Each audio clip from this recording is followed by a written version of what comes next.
sumasakay at saka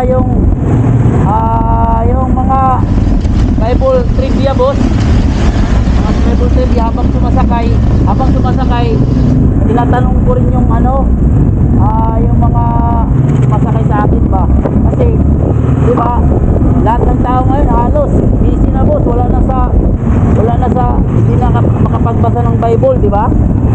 O kaya yun, medyo naisip kong mag-vlog kasi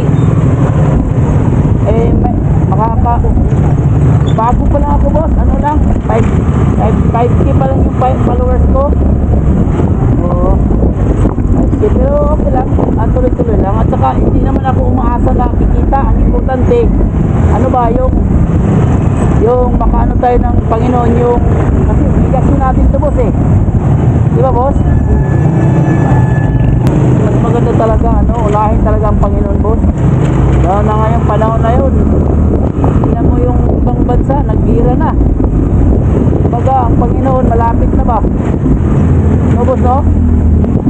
Malapit na,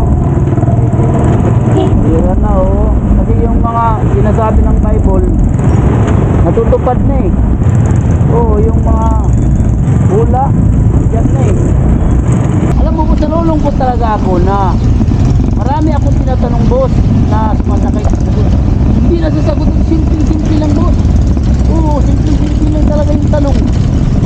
Sabi ko, kumbaga nakakalungkot kasi siyempre sa trabaho nabigyan natin ng oras ng sobrang, diba, 8 hours.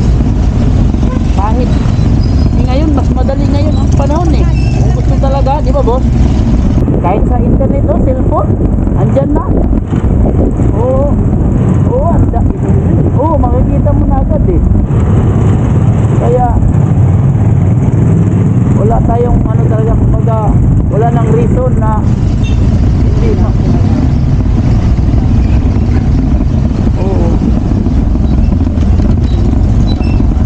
Pero hindi mo kaya boss pag ikaw lang boss, pag wala ang Panginoon hindi mo kaya, di ba bro? Dapat andyan talaga yung Panginoon.